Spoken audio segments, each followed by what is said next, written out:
Joey, Yes. Daily Essentials, as the name states. I love this name because it is the most self-explanatory of our products. This is your daily essential. You should take this every day because it's essential every day.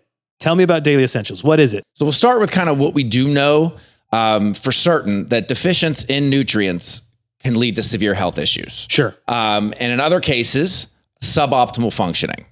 All right. It's also estimated that 80% of Americans consume less than the RDA of one or more nutrients. Okay. There are studies also, comprehensive studies done by the U.S. Department of Agriculture, that the average American diet is lacking in many nutrients. We eat a lot of processed foods. Okay. Number one, minimal intake of plant foods and whole foods. Okay.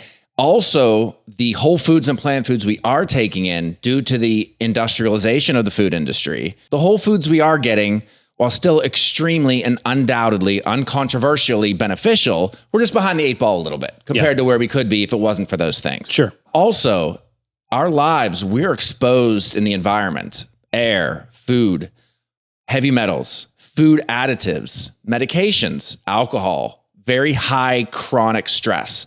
So the burdens on our bodies and individuals can increase the demand for certain nutrients beyond what the basic long-time RDA amounts have been. So again, just very individual situations going on related to that in terms of what you're eating, the source of it, what you're exposed to, et cetera. Okay. So, that said, if you're honestly a very conscientious eater who eats a primarily whole food diet, you're well-rounded with plant sources. From a micronutrient standpoint, your need for a multivitamin may be very minimal or non-existent, okay? The reality is that not many people, myself included at times, fall into that category. Yes, it's a very attainable goal, but it is not an easy goal to achieve. I know on the blog, we actually recently talked about a study published in The Lancet that looked at worldwide deficiencies. And it said that 99.3% of the global population was deficient in at least one micronutrient. Wow. That 5 billion people don't get enough iodine, vitamin E, or calcium. 5 billion don't get enough iron, and 4 billion don't get sufficient riboflavin, folate, and vitamin C.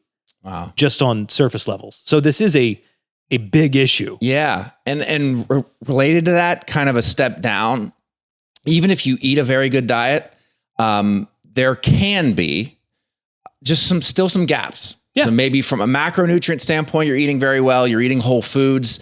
Maybe you just hate whatever. You hate green vegetables, or you hate certain types of things, or you don't really eat them, or you think you do, but the reality is you don't, whatever it is. Yeah. So even a generally very good diet still has the potential to leave some gaps. So, a quality multivitamin, a product that is very safe, outside of cost and daily intake, doesn't really have downsides, can cover your bases if potentially there are some gaps there. Okay, so tell us about the dailies. Tell us about our multivitamin. Why do we have it the way that we do? Yeah, so multivitamins in general, you're not looking for therapeutic effect. You're looking to cover bases. Outside of maybe like the B vitamins, which are in pretty therapeutic amounts, and plus it's a water-soluble vitamin, so your body's not really storing it.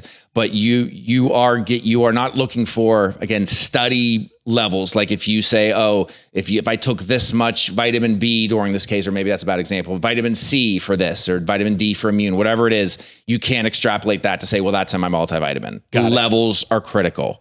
So in a multivitamin, this is just covering bases. This is not therapeutic levels of these things. Yes, that is kind of the ceiling on it. Okay. If your doctor tells you your vitamin D level is low, you're not going to get movement in your 25-OHD by the amount of D that's in our multis or anybody else's. Right. Okay. Yeah. So just want to make that end of things clear. But what's really different about ours, the key term is bioavailability.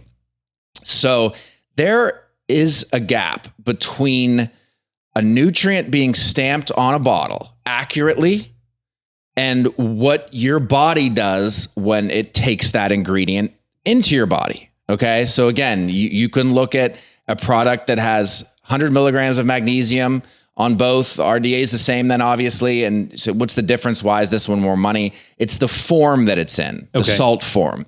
Almost all nutrients, must be bound to something, must be bound to a salt, or they can't be in a product, in a capsule, in a tablet, just free. They have to be bound to a form or a salt. When you do that, in your manufacturing, you're trying to make a product, you're trying to hit an RDA, you're trying to hit a certain number.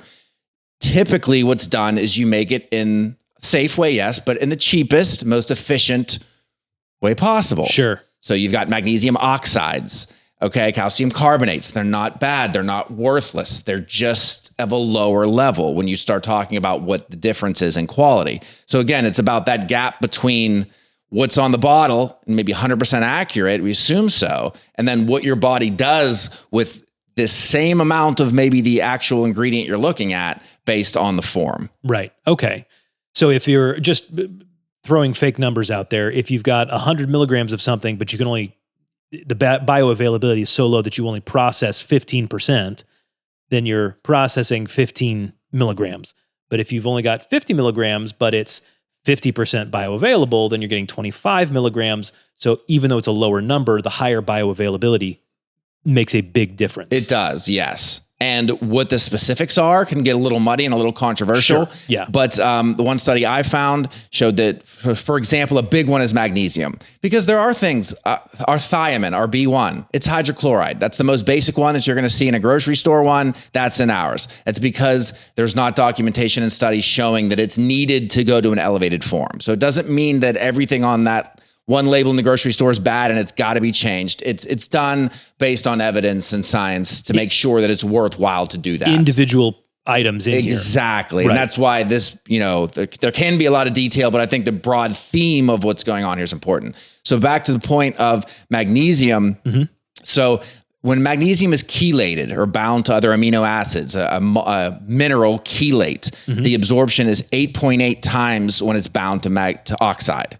Wow. So again, they both may say 100, but one's mag oxide, one is a chelate of glycinate, malate, etc., and the absorption is totally different. That's the difference between the number on the label and what your body is doing with it. Calcium is chelated in our product in the same way.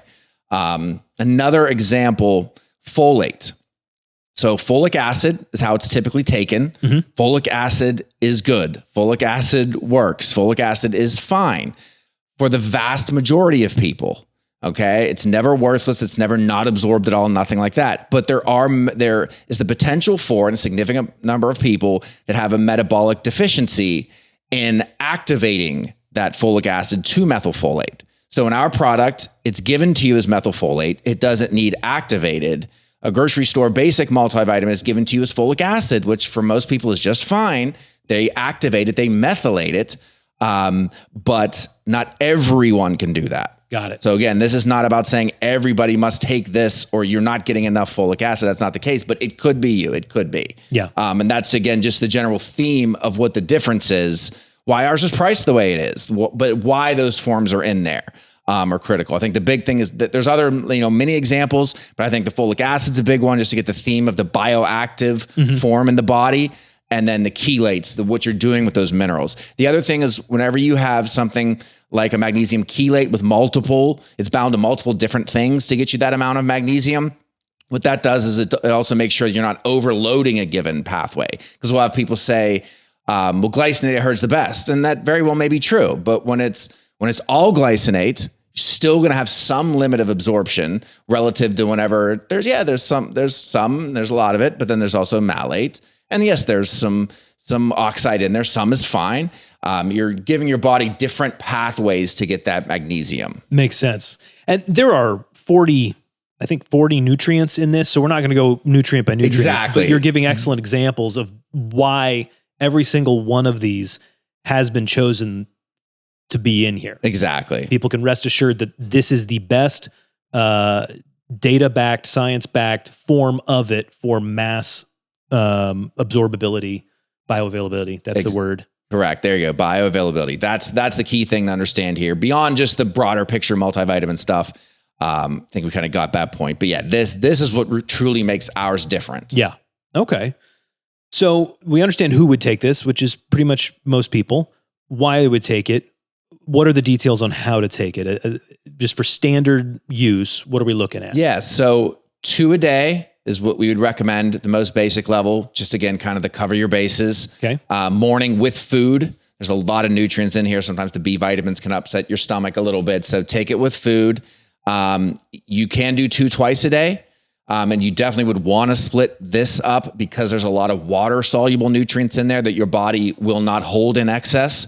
So when you can give it kind of another round, so to say, of the nutrients, that's critical to do. So 2 a day is the primary recommendation. If you want to go to 2 twice a day, especially maybe some stress, some energy concerns, you can see if that can help you, to add that 2 twice a day. Makes sense. Daily Essentials, one of our most core products. And again, I love the name.